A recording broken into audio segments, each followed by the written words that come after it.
Hello everyone, welcome back to the channel Learn NCERT with Madhvi. Today we are going to discuss class 7 science, chapter number 2 nutrition in animals. In this lesson we are going to discuss the points different ways of taking food, digestion in humans, the mouth and buccal cavity, the food pipe, the stomach, the small intestine, absorption in the small intestine, large intestine, digestion in grass eating animals, feeding and digestion in amoeba, and so many activities also there are. So without any further delay, let's get started. You have learnt in chapter 1 that plants can prepare their own food by the process of photosynthesis, but animals cannot.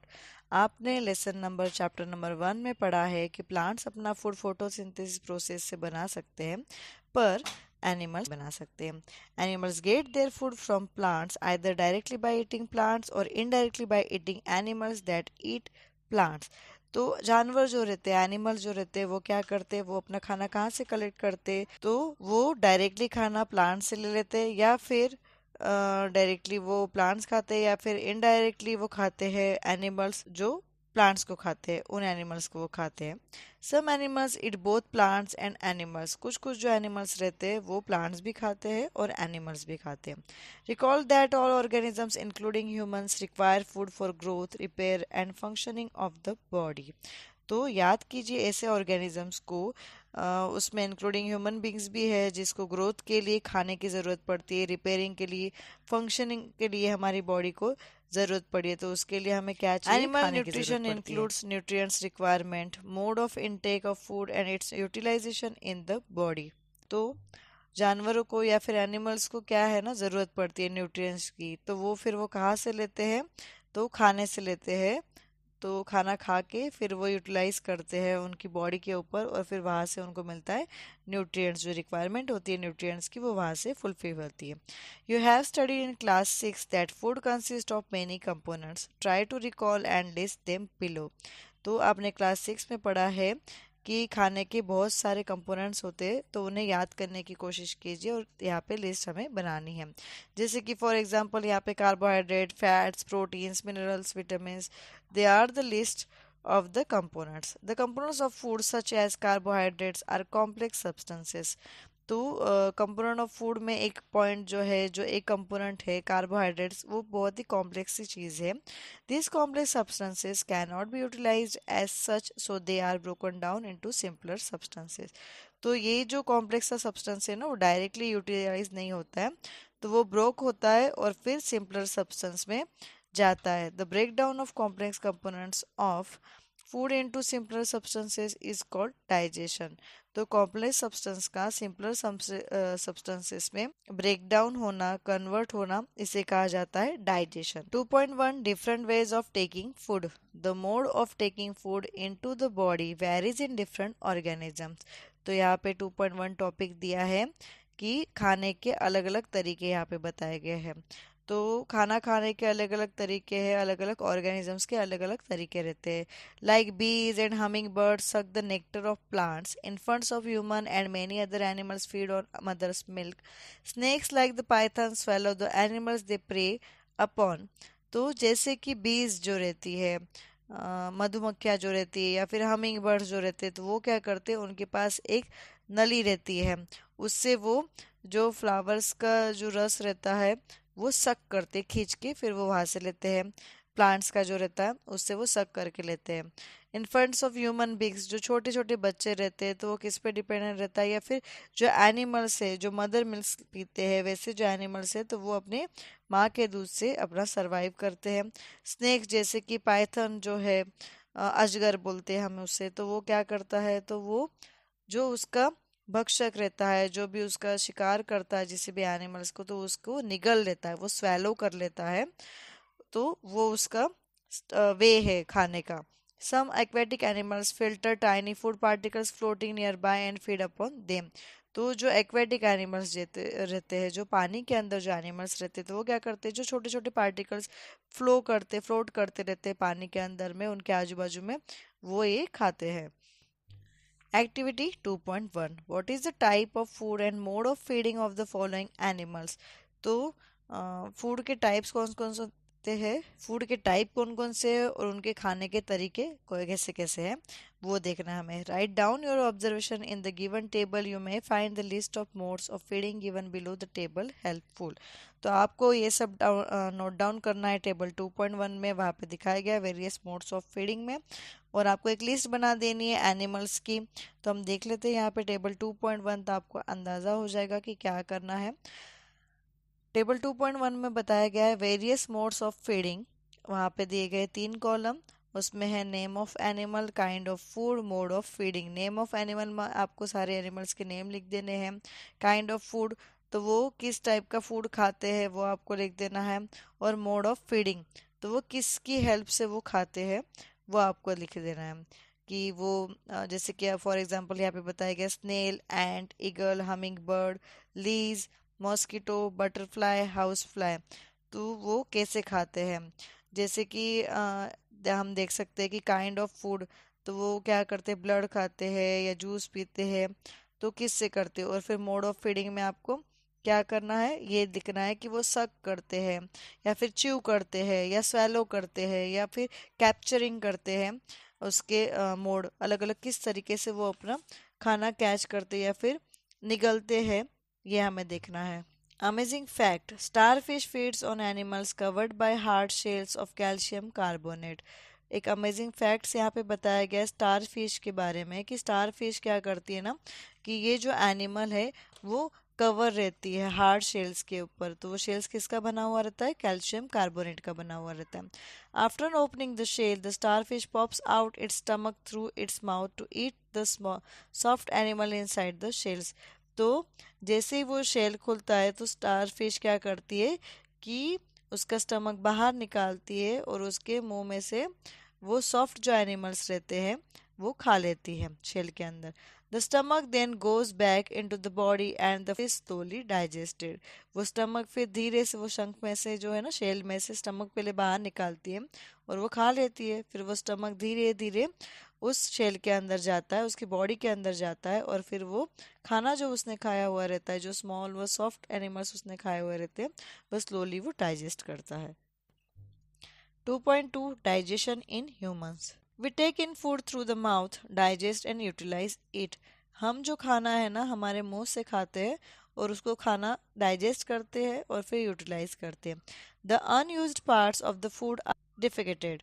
Have you ever wondered what happens to the food inside the body. तो जो unused part रहता है खाने का वो फिर हम body में से निकाल देते हैं, हमारी बॉडी उसे निकाल देती है। तो क्या आपने कभी सोचा है कि क्या होता है हमारी बॉडी के अंदर खाने के साथ में।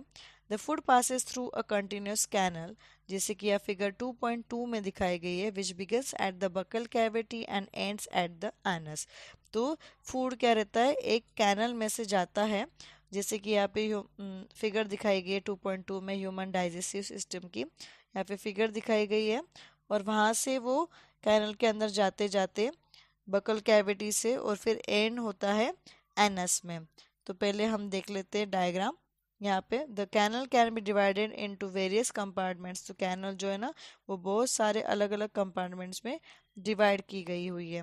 तो फर्स्ट वन है यहाँ पे बकल कैविटी, डायग्राम में यहाँ पे दिखाया गया है, मुंह के अंदर जो है वो बकल कैविटी है, जो दांत हमारे जो जहाँ से स्टार्ट होते हैं ना वो वाला है। नेक्स्ट है यहाँ पे फूड पाइप और ऑस्फोगस। तो फूड पाइप है, यहाँ पे वो दिखाई गई है, अन्न नलिका जो बोलते हैं हम, वो है। थर्ड है यहाँ पे स्टमक, पेट जो रहता है वो दिखाया गया है।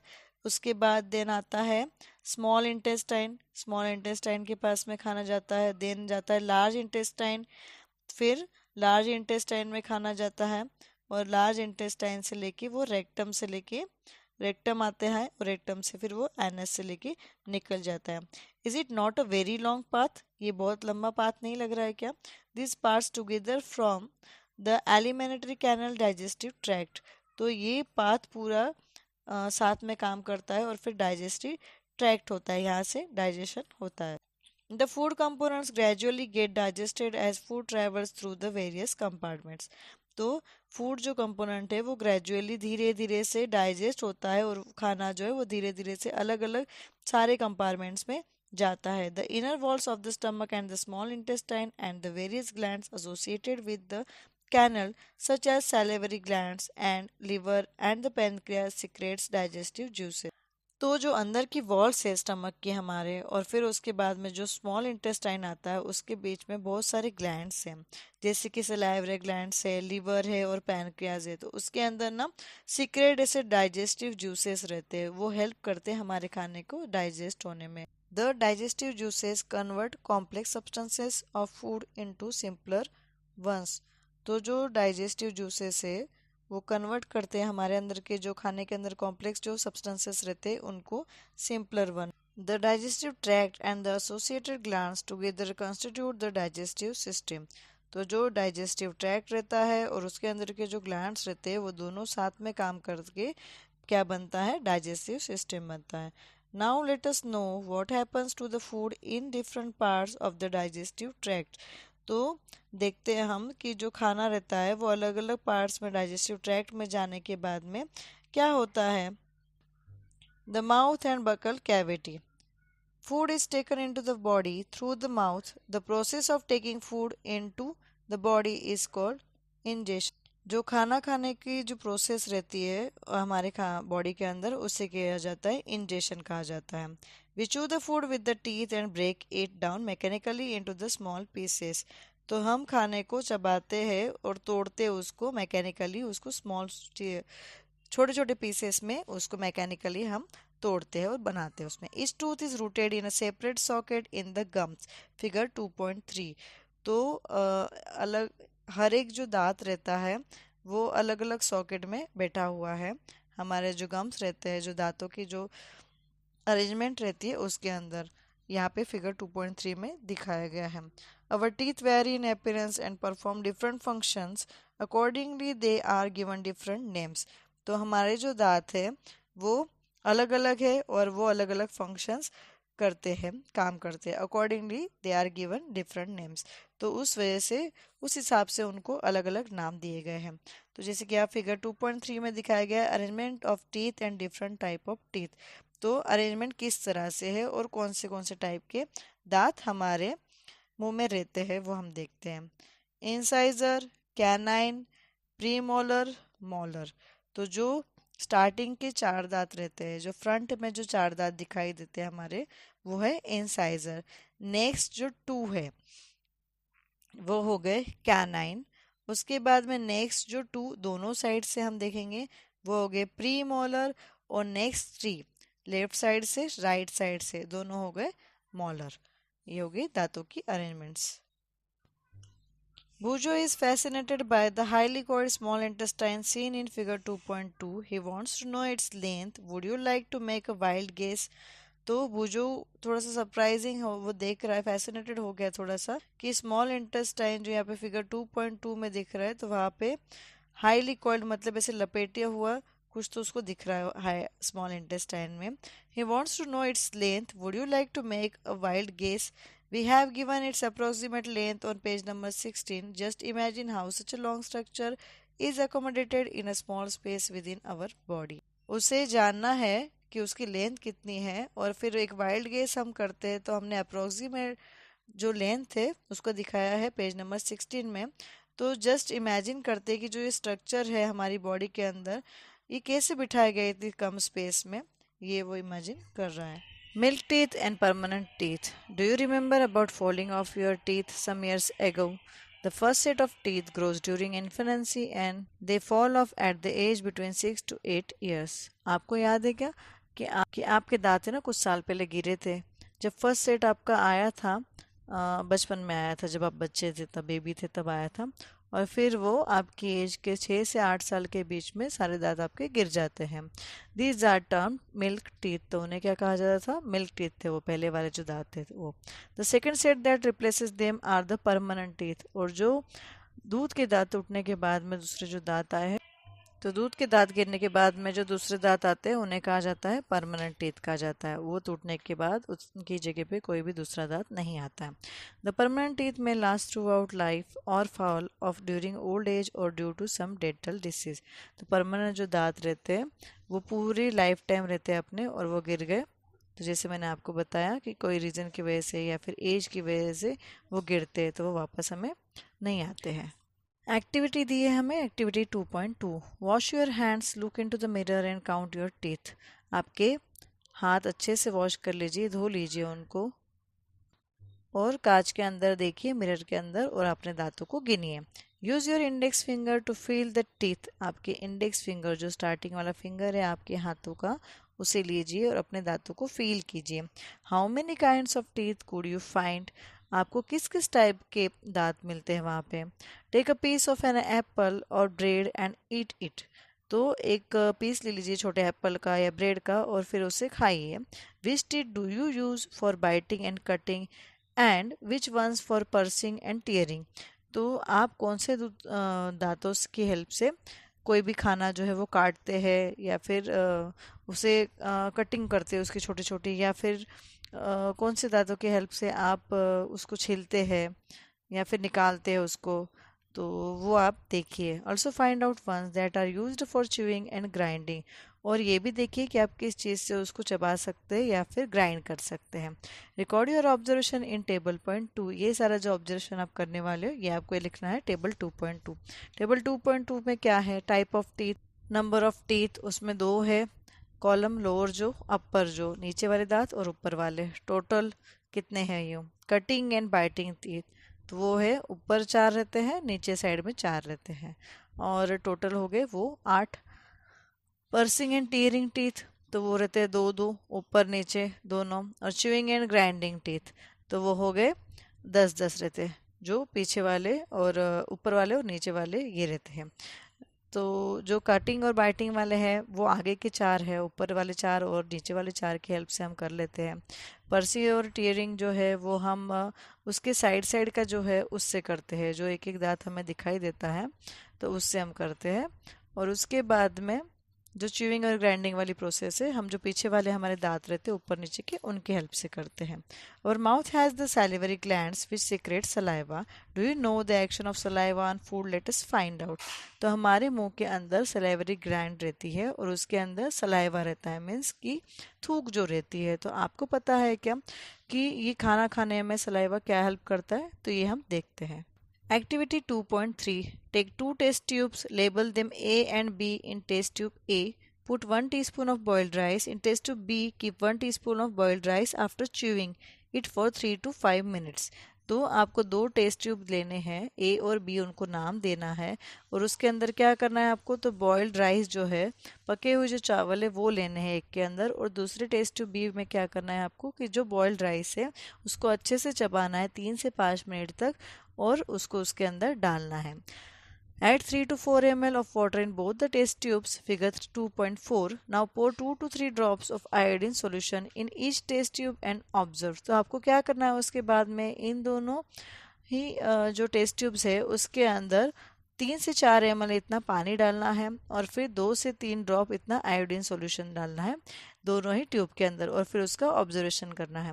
Why is there change in colour in the test tubes, तो आपको उस जो टेस्ट ट्यूब का है कलर वो चेंज लग रहा है क्या उसमें। Discuss the result with your classmates and your teacher, तो जो रिजल्ट आता है वो आपके क्लास टीचर के साथ में या फिर आपके क्लासमेट के साथ में आप डिस्कस कीजिए। The saliva breaks down the starch into sugars, तो जो आपके अंदर मुंह के अंदर सलाइवा रहता है, थूक जो रहती है, तो वो क्या करती है, अपने अंदर का जो स्टार्च रहता है उसे तोड़ती है और शुगर में कन्वर्ट करती है।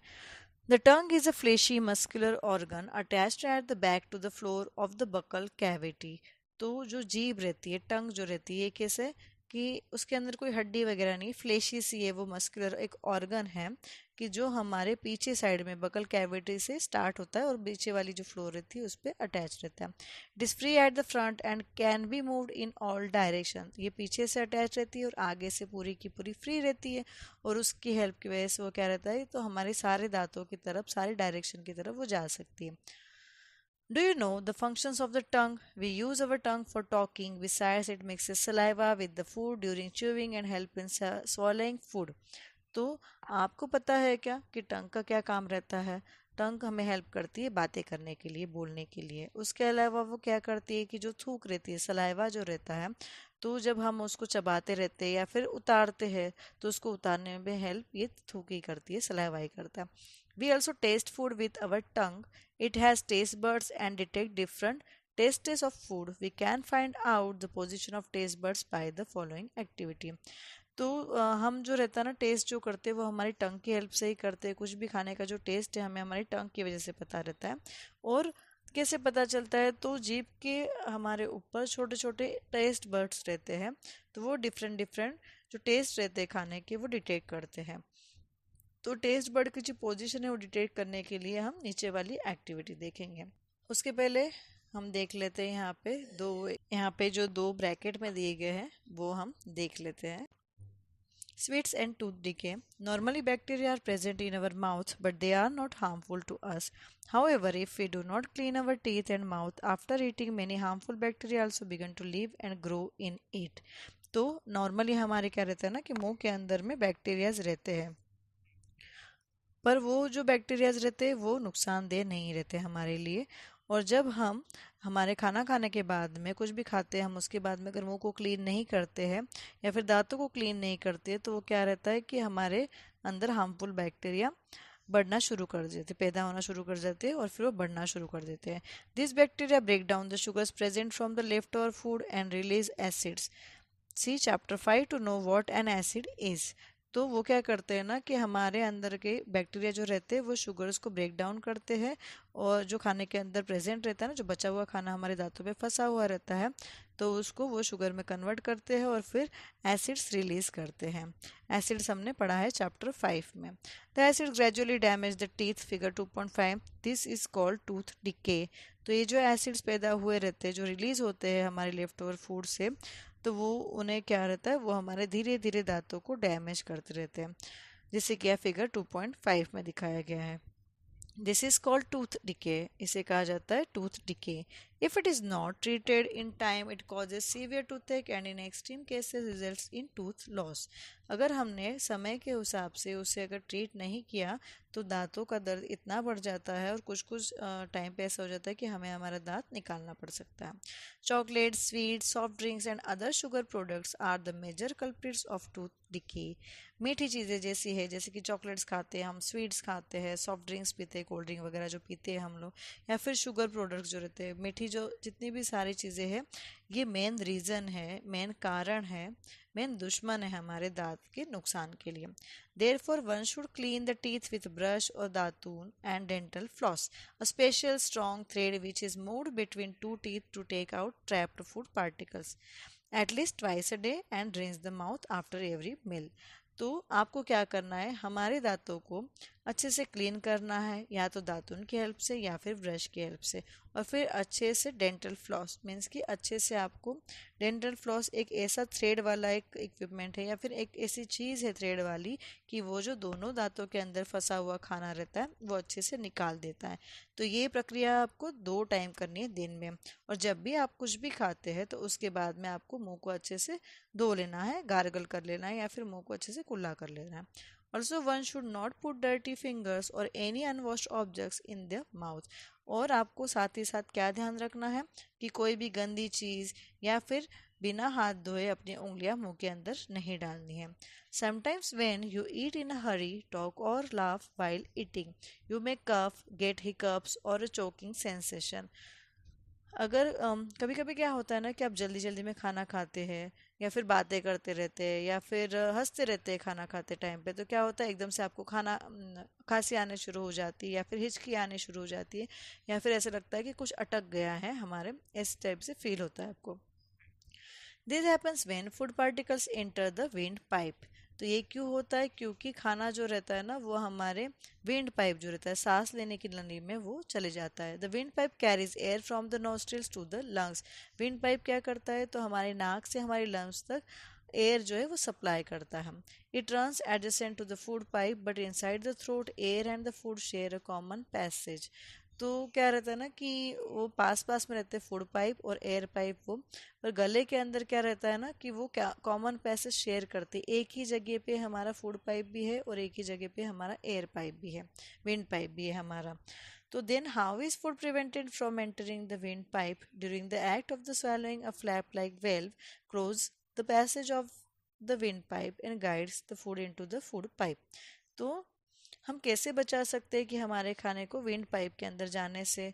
तो हमें क्या करना है कि जब भी हम स्वैलो करते हैं कोई भी चीज़ या फिर उतारते हैं, हमारे मुंह के अंदर क्या रहता है ना कि जब भी हम खाना उतारने जाते हैं तो फ्लैप लाइक वेल्व, एक वेल्व की तरह हमारे अंदर एक फ्लैप रहता है। तो वो क्या काम करता है कि जब भी हम स्वेलो करने जा रहे हैं तो वो विंड पाइप को बंद कर देता है और फिर हमारे जो फूड पाइप को रहता है वो खुला रखता है। अगर बाय चांस कोई if by chance food particles enter the windpipe we feel choked, get hiccups और कप। एक्चुअल में डेली तो ये हो जाता है कि फ्लैप हमारा मतलब वेल ब्लैक काम करता है, वो विंड पाइप के ऊपर आ जाता है और हमारी जो अन्न नलिका है वो ओपन रहती है, तो उससे हम खाना खा लेते हैं। पर अगर गलती से कभी खाने के पार्टिकल्स उस विंड पाइप के अंदर चले जाते हैं तो हमें फिर लगता है कि चौक हो गया हमारा गला, या फिर हमें हिचकियाँ आनी शुरू हो जाती है या फिर खांसी आनी शुरू हो जाती है। Activity 2.4, prepare a separate sample each of 1 sugar solution, second common salt solution and 3 and 4th juice of crushed neem leaf or bitter gourd। तो आपको क्या करना है ना कि सेपरेट सैंपल तैयार करने हैं, 4 चीज़ों के अलग अलग सैंपल रेडी करने। फर्स्ट है शुगर सॉल्यूशन, शक्कर का पानी लेना है। कॉमन सॉल्ट जो नमक का पानी लेना है। नींबू जूस लेना है। और फिर क्रश नीम के पत्ते जो रहते हैं या फिर करेले का उसका जूस निकालना है। Blindfold one of your classmates and ask her him to take out the tongue and keep it in a straight and flat position। तो आपको क्या करना है, आपके कोई भी क्लासमेट को लेना है और उससे बोलना है कि अपनी टंग को बाहर निकाले स्ट्रेट और फ्लैट पोजीशन में, ऐसे आड़ा टेढ़ा नहीं करना है, सीधी सीधी उसको बाहर निकालना है। Use a clean toothpick to put the above samples one by one on different areas of the tongue as shown in figure 2.6। जैसे कि यहाँ 2.6 फिगर में दिखाया गया है, तो वैसे आपको टूथपिक, एक साफ सुथरा टूथपिक की हेल्प से वन बाय वन सारे एरियाज में वो सॉल्यूशन आपको डालने। Use a new toothpick for each sample. Her sample के लिए आपको नया टूथपिक यूज करना है। Ask the classmate which areas of the tongue could detect the sweet, salty, sour and bitter substances। तो आपके फ्रेंड को पूछिए कि कौन से एरिया में आपके जीभ को आपको लगा कि यहाँ पे मुझे मीठा लग रहा है, यहाँ पे मुझे खारा लग रहा है, या फिर यहाँ पे मुझे कड़वा लग रहा है, ये उसे पूछिए। Now write down your observation and label figure 2.6। Repeat this activity with other classmates. तो आपको क्या करना है, जो भी ऑब्जर्वेशन आते हैं उसे ये फिगर्स 2.6 जो दिखाई गई है उसमें लेबलिंग करना है और फिर आपके दूसरे क्लासमेट के साथ में ये एक्टिविटी फिर से करके देखनी है। तो हम यहाँ पे फिगर 2.6 देखते थे, regions of the tongue for different taste. तो फर्स्ट जो रीजन दिया गया है, हमारे टंग के ऊपर अलग अलग रीजन्स बने हुए हैं कि वहाँ पे हमें टेस्ट का अंदाज़ा लगता है, पता चलता है।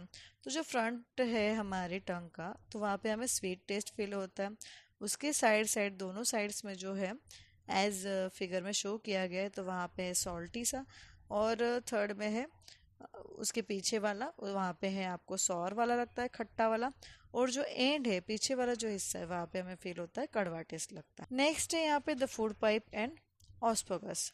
The swallowed food passes into the food pipe और oesophagus. Look at figure 2.2। 2.2 figure में देखिए, और जब फूड जो रहता है ना हम उतारने के बाद में क्या होता है ना, तो फूड पाइप से वो नीचे की तरफ जाता है। The food pipe runs along the neck. तो ये जो फिगर में शो की गई है, तो ये फूड पाइप जो जाती है ना वो गले के अंदर से जाती है और उसके अंदर से खाना जब हम उतारते तब जाता है। Paheli wants to know how food moves in the opposite direction during vomiting. Paheli को यहाँ पे ये जानना है कि खाना कैसे वॉमिटिंग करते टाइम उल्टी आती है हमें जब भी, तब वो उल्टी दिशा में कैसे आ जाता है ये। तो इसका भी आंसर हमें इसी में मिलने वाला है। तो ये जो हमारी फूड पाइप है वो हमारे गले से लेके छाती तक and the chest, food is pushed down by the movement of the wall of the food pipe। Actually this movement takes place throughout the alimentary canal and pushes the food downwards. Figure 2.7। तो क्या होता है ना कि हमारा जो खाना है वो नीचे की तरफ धकेला जाता है, फूड पाइप की वॉल से धीरे धीरे वो नीचे जाता है, और वो जो मोमेंट है वो थ्रूली कहाँ तक जाती है, एलिमिनरी कैनाल तक जाती है और फूड को नीचे की तरफ धकेलती रहती है। फिगर 2.7 में जैसे दिखाया गया है। At times the food is not accepted by our stomach and is vomiting out. जब कभी कि हमारा स्टमक, हमारा पेट जो रहता है खाने को एक्सेप्ट नहीं करता है, तब क्या होता है, हमें उल्टी आ जाती है और फिर वो खाना जो है बाहर निकल जाता है। Recall the instances when you vomiting after eating and think of the reason for it. Discuss with your parents and teacher. तो आप जब भी आपको उल्टी आएगी वो उस इंस्टेंस को याद कीजिए कि आपने कुछ खाया और हुआ हो, तो उसके रीजंस के बारे में आप सोचिए और डिस्कस कीजिए हमारे पेरेंट्स से और या फिर आपके टीचर से आप डिस्कस कर सकते हैं. The stomach. The stomach is a thick-walled bag. Its shape is like a flattened J and it is the widest part of the alimentary canal. Stomach जो है हमारा पेट जो है वो क्या है, एक मोटा सा बैग की तरह है. उसका शेप जो है फ्लैट जे जो शेप रहता है अल्फ़ाबेट जो रहता है उसके जैसा है और वो हमारी एलिमेंट्री कैनल जो है उसका बड़ा सा एक पार्ट है. It receives food from the food pipe and at one end and opens into the small intestine at the other. तो ये क्या करता है ना कि खाना स्टार्टिंग से लेता है, जो फूड पाइप का जो एंड पाइप है उससे खाना लेता है और फिर वो कहाँ खुलता है, तो जो स्मॉल इंटेस्टाइन है वहाँ पे जाके पहुँचता है. The inner lining of the stomach secretes mucus, hydrochloric acid and digestive juices. तो जो हमारे स्टमक का अंदर का जो पार्ट है उसके अंदर क्या है, सीक्रेट ऐसे म्यूकस है, उसके अंदर में हाइड्रोक्लोरिक एसिड है और डाइजेस्टिव जूसेस है जो हेल्प करते हैं हमारे खाने को डाइजेस्ट करने के लिए. The mucus protects the lining of the stomach. The acid kills many bacteria that enters along with the food and makes the medium in the stomach acidic and helps the digestive juices to act. तो क्या रहता है ना, mucus क्या करता है, तो हमारे जो स्टमक की लाइन है उसे प्रोटेक्ट करता है और जो हाइड्रोक्लोरिक एसिड है तो वो क्या करते हैं कि जो खाने के साथ साथ में हमारे पेट के अंदर जो बैक्टीरिया गए हैं उसको वो ख़त्म कर देता है और फिर उसको क्या करता है कि वो उसको मीडियम स्टमक एसिडिक बना देता है. और डाइजेस्टिव जूसेस क्या करते हैं, तो उसको हेल्प करते हैं डाइजेस्ट करने के लिए. The digestive juices break down the proteins into simpler substances. तो जो डाइजेस्टिव जूसेस रहते हैं वो क्या करते हैं, प्रोटीन्स को छोटे छोटे सब्सटेंसेस में तोड़ देते हैं. The small intestine. The small intestine is highly coiled and is about 7.5 meters long. It receives secretion from the liver and the pancreas. तो स्मॉल इंटेस्टाइन एक बड़ी सी कॉइल जैसा है, उसके लगभग लेंथ जो है 7.5 मीटर्स लंबा है ये. और ये क्या करता है ना कि ये लीवर के पास में और फिर पैनक्रियास के पास में रहता है. Besides it's wall also secret juices. और उसकी वॉल के अंदर भी कुछ सीक्रेट जैसे जूसेस रहते हैं. The liver is a reddish brown gland situated in the upper part of the abdomen on the right side. Liver जो है वो ब्राउन सा रेडिश कलर की एक ग्लैंड है और वो कहाँ पे है हमारे, तो हमारा जो एब्डोमेन है, हमारा जो ये पेट है उसके ऊपर की साइड पे है, राइट साइड में ये रहता है. It is the largest gland in the body. ये हमारे शरीर की सबसे बड़ी ग्रंथि है. It secretes bile juice that is stored in a sac called the gall bladder. तो ये क्या करता है ना, बाइल जूस उसके अंदर सीक्रेट वाले रहते हैं और फिर वो स्टोर कर दे उस सैक के अंदर में और उसे कहा जाता है gall bladder. The bile plays an important role in the digestion of fats. तो बाइल क्या करता है, एक इम्पोर्टेंट रोल प्ले करता है हमारे जो डाइजेशन फैट्स डाइजेस्ट करते हैं उसे, फैट्स को डाइजेस्ट करने के लिए ये हेल्प करता है. The pancreas is a large cream coloured gland located just below the stomach. Figure 2.2 में जैसे दिखाया गया, फिगर में जैसे दिखाया गया कि पैनक्रियास जो है वो लार्ज क्रीम कलर की ग्लैंड है और वो जस्ट हमारे स्टमक के नीचे है. The pancreatic juice acts on carbohydrates, fats and proteins and changes them into simpler form. तो pancreatic juice जो रहते हैं ना, तो वो क्या करते हैं, किस पे काम करते हैं, कार्बोहाइड्रेट्स पे काम करते हैं, फैट्स पे और प्रोटीन्स पे काम करते हैं और उनको चेंज करते हैं सिंपलर फॉर्म में. The partially digested food now reaches the lower part of the small intestine where the intestinal juice completes the digestion of all components of the food. तो पार्शियली ये जो डाइजेस्टेड फूड है ना वो धीरे धीरे करके नीचे की साइड में जाता है. फिर फर्स्ट वो जाता है स्मॉल इंटेस्टाइन के पास में, छोटी आंतें जो रहती है उसके पास में जाता है. वहाँ पे क्या होता है ना कि इंटेस्टिनियल जो जूस रहते हैं वो कंप्लीट करते हैं हमारे डाइजेशन को और जो ऑल कंपोनेंट्स रहते हैं हमारे खाने के हैं उसे वो देता है. The carbohydrates gets broken into simple sugar such as glucose. Fats जो है वो फैटी एसिड्स में कन्वर्ट होता है. Glycerol and proteins into amino acids में रहता है. तो जो हमारे खाने को है वो छोटे छोटे कंपोनेंट में क्रिएट करता है, फॉर्म करता है. तो कार्बोहाइड्रेट्स का क्या होता है ना कि वो कट ब्रोक होके सिंपल प्लेन शुगर में आ जाते हैं जैसे कि ग्लूकोज बनता है उसका। फैट जो रहता है वो किस में कन्वर्ट होता है, तो जो फैटी एसिड्स रहते हैं उसके अंदर कन्वर्ट होता है। और जो ग्लाइसेरॉल रहता है या फिर प्रोटीन्स रहते हैं वो किस में कन्वर्ट होते हैं, एमिनो एसिड्स में कन्वर्ट होते हैं। Absorption in the small intestine. The digested food can now pass into the blood vessels in the wall of the intestine. This process is called absorption. तो जो ये डाइजेस्टेड फूड रहता है तो वो क्या होता है ना, कि हमारे खून की जो नलियाँ रहती है उसमें से पास होके वो इंटेस्टाइन के अंदर जाता है, और इस प्रोसेस को क्या कहते हैं, एब्जॉर्प्शन कहते हैं। The inner walls of the small intestine have thousands of finger like outgrowth, these are called villi, singular villus. तो ये अंदर की वॉल रहती है हमारी छोटी आंतों के, स्मॉल इंटेस्टाइन के अंदर, उसके अंदर हजारों उंगलियों की तरह कुछ तो रहता है, उसे कहा जाता है ना विली। एक जो सिंगुलर विलीस रहता है उसे कहा जाता है villi. Can you guess what the role of villi could be in the intestine. तो आपने कभी सोचा है कि विली क्या काम करता है हमारे इंटेस्टाइन के अंदर। The villi increase the sugar area for absorption of the digested food. Each villi has a network of thin and small blood vessels close to its surface. तो विली क्या काम करता है ना, तो वो इंक्रीज करता है सरफेस एरिया का, कि वो एब्जॉर्प्शन कर सके, जो हमने डाइजेस्टेड फूड खाया हुआ है उसको एब्जॉर्ब कर सके। H Willis has a network of thin and small blood vessels close its surface.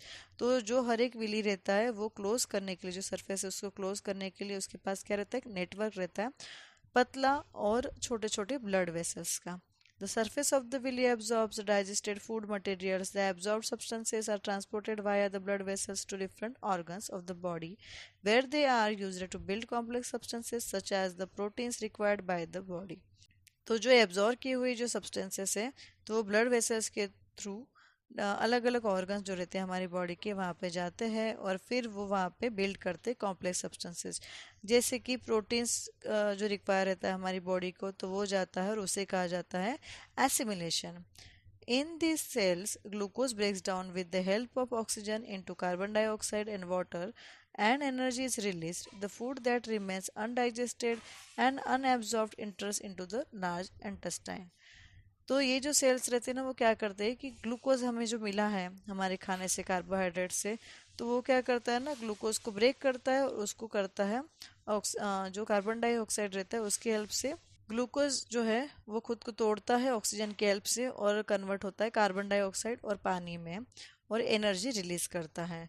और the food that remains undigested and unabsorb enter into the large intestine. और फिर उसके बाद में जो बचा हुआ खाना रहता है, जो डाइजेस्ट नहीं हुआ रहता है या फिर जो एब्जॉर्ब नहीं हुआ रहता है कार्बन डाइऑक्साइड और पानी में, तो वो क्या रहता है, वो जाता है लार्ज इंटेस्टाइन के अंदर। Large intestine. The large intestine is wider and shorter than small intestine. तो जो ये बड़ी आते रहते हैं वो बड़ा भी है और छोटी है साइज में, लेंथ में जो है ना वो छोटी है स्मॉल इंटेस्टाइन की कंपैरिजन में। उसकी लेंथ है, it is about 1.5 metre in length. Its function is to absorb water and some salts from the undigested food material. तो उसकी लेंथ जो है करीबन 1.5 मीटर इतनी रहती है, और उसका फंक्शन है कि जो हमने पानी और कुछ सॉल्ट्स हमारे अनडाइजेस्टेड फूड के अंदर है तो उसको अब्जॉर्व करना। The remaining wastage passes into the rectum and remains there as semi solid faeces. तो जो रिमेनिंग जो वेस्ट रहता है तो वो क्या होता है, हमारे रेक्टम के थ्रू जाता है सेमी सॉलिड फेसेस में। The faecal material is remove through from the time to time, this is called ingestion. तो जो फेशियल मटेरियल है, जो वेस्ट वाला जो मटेरियल जो अनडाइजेस्टेड हुआ है या फिर अनऑब्जॉर्ब हुआ है, वो निकालने के लिए वो हमारे किसके थ्रू जाता है, एनएस के थ्रू जाता है। हम टाइम टू टाइम उसे निकाल देते हैं, तो उसे वो हमारी बॉडी उसे निकाल देती है, तो उसे कहा जाता है ingestion. 2.3 Digestion in grass eating animals. Have you observed cows, buffaloes, and other grass eating animals chewing continuously even when they are not eating? तो जो डाइजेशन प्रोसेस है एनिमल्स के अंदर जो घास खाते हैं उनका कैसे रहता है। तो जैसे आपने देखा होगा कभी कभी जो गाय रहते हैं, भैंसे रहते हैं, या फिर कोई घास खाने वाले एनिमल्स रहते हैं, तो वो कंटिन्यूअसली अपने मुंह को हिलाते ही रहते हैं, कुछ ना कुछ खाते हो इस तरह से फील होता है हमें, जबकि उनके मुंह के अंदर कोई खाना रहता भी नहीं है। Actually they quickly swallow the grass and store it in a part of stomach called rumen। तो वो क्या करते हैं ना, जब खाना खाते हैं तो उसे क्विकली वो उतार देते हैं उस घास को, और फिर कहाँ पे स्टोर करते हैं, जो हमारे पेट के अंदर, तो उसे क्या कहा जाता है, rumen। उनके पेट के अंदर एक पार्ट रहता है तो उसमें वो कर देते हैं और उस पार्ट को कहा जाता है rumen। फिगर 2.9 में यहाँ पे दिखाया गया है। Here the food gets partially digested and is called curd। तो फिर तो वो जो फूड रहता है ना, वो पार्शियली डाइजेस्ट हुआ खाना रहता है, वो पूरी तरह से डाइजेस्ट हुआ तो रहता नहीं है, तो उस खाने को बोला जाता है curd. But later the curd return to the mouth in a small lumps and the animal chew it. This process is called rumination and these animals are called ruminants। तो क्या होता है ना कि जो कर्ड रहता है वो थोड़ी थोड़ी मात्रा में उनके मुंह में वापस आता है, रिटर्न होता है उन एनिमल्स के, और फिर वो उसको क्या करते हैं, चबाते रहते हैं। तो उस प्रोसीजर को कहा जाता है rumination। और ये जो चबाते रहते हैं उन एनिमल्स को कहा जाता है ruminants। The grass is rich in cellulose, a type of carbohydrates. In ruminants like cattle, deer, etc., bacteria present in rumen helps in digestion of cellulose. Many animals, including humans, cannot digest cellulose। तो grass के अंदर क्या रहता है ना, cellulose रहता है, तो ये एक तरह का कार्बोहाइड्रेट है। और जो रिमिनेंट्स रहते हैं जैसे कि कैटल है, डियर है, हिरण जो रहता है, या फिर ये गाय भैंस जो रहती है, तो उन जैसे जो एनिमल्स रहते हैं ना, वो क्या करते हैं कि रूमेन के अंदर जो बैक्टीरिया प्रेजेंट रहते हैं ना, तो वो उनको ये सेल्यूलोज डाइजेस्ट करने में हेल्प करते हैं। मेनी एनिमल्स जैसे कि बहुत सारे एनिमल्स जैसे रहते हैं, या फिर हम ह्यूमन बींग्स है, जो इंसान रहते हैं, वो डाइजेस्ट नहीं कर सकती है सेल्यूलोज को।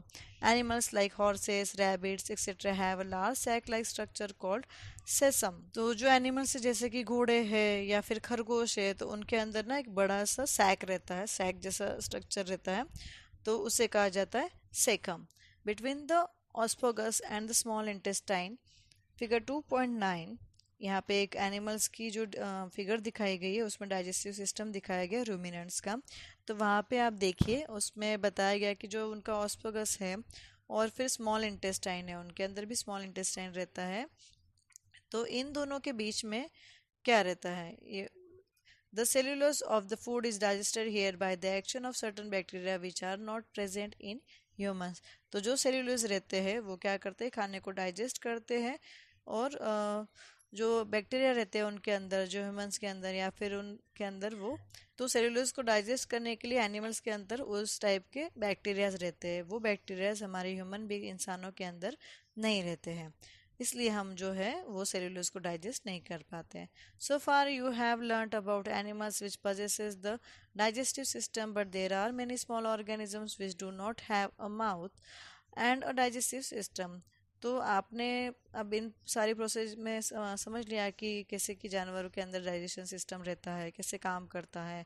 पर कुछ कुछ जो रहते हैं स्मॉल ऑर्गेनिज्म जो रहते हैं, उनके अंदर ये डाइजेस्टिव सिस्टम वाला फंक्शन ही नहीं रहता है, या फिर उनके अंदर मुंह ही नहीं रहता है कि वो ये खाना खाए और डाइजेस्ट हो, ऐसा कोई सिस्टम उनकी बॉडी के अंदर रहता ही नहीं है। Then how do they acquire and digest food? In the section below you will learn another interesting way of food intake. तो कैसे वो खाना खाते हो, डाइजेस्ट करते खाने को, तो जो नीचे वाला पोर्शन देखा है, जो नेक्स्ट टॉपिक है, हम उसमें यही सीखने वाले हैं। 2.4 Feeding and digestion in amoeba. Amoeba is a microscopic single celled organism found in pond water। तो अमीबा के अंदर का खाना खाने का प्रोसीजर और डाइजेशन प्रोसीजर हम देखने वाले हैं। अमीबा क्या है, तो एक माइक्रोस्कोपिक सिंगल सेल ऑर्गेनिज्म है, एक सिंगल सेल वाला एक ऑर्गेनिज्म है।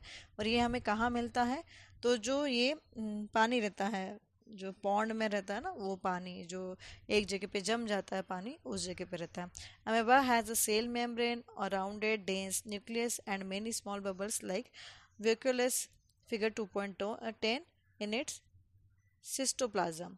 तो अमीबा एक ऐसा स्ट्रक्चर, ऐसा सेल है जिसके अंदर मेम्ब्रेन है, राउंडेड राउंडेड से है, उसके अंदर बहुत सारे बबल्स है छोटे छोटे, डेंस न्यूक्लियस है, और सिटोप्लाज्म है उसके अंदर। Amoeba constantly changes its shape and position. Amoeba का कोई शेप नहीं है, वो कॉन्स्टेंटली चेंज होते रहता है और उसकी जगह वो चेंज करते रहता है। इट पुशेस आउट वन और more finger like projections called podia, और false feel fit for movement and capture of food. तो वो क्या करता है ना कि वो पुश करते रहता है और उसके फिंगर लाइक प्रोजेक्शंस बनाते रहता है, तो उसे कहा जाता है सुडोपोडिया, या फिर उसे कहा जाता है false feet for movement and capture of food. तो वो मूव होके क्या करता है ना कि उसकी फॉल्स फीट है वो एक तरह से, तो उसकी हेल्प से वो क्या कर लेता है ना कि खाने को पकड़ लेता है। अमीबा की फिगर हम यहाँ पे देख लेते हैं, उसके अंदर है न्यूक्लियस है, सूडोपोडियम है, ये दिखाया गया डायग्राम में। फूड पार्टिकल्स कैसे डाइजेस्ट करता है, तो उसके पास में ऐसे शेप चेंज करके आ जाता है और खा लेता है। उसके अंदर है फूड वेहिकल है, और फिर यहाँ पे है इंजेस्टेड वेस्ट। तो जो उसने प्रोसीजर कहाँ से बताई है, अब देखिए फूड पार्टिकल्स इंजेशन किया है यहाँ पे, और फिर फूड वोकल घूमते जा रहा है उसकी बॉडी के अंदर, और साइड में जो इंजेस्टेड वेस्ट दिखा है, तो ये जो डाइजेस्ट नहीं हुआ उसका फूड या ऑब्जर्व नहीं हुआ है वो खाना उसने निकाल दिया।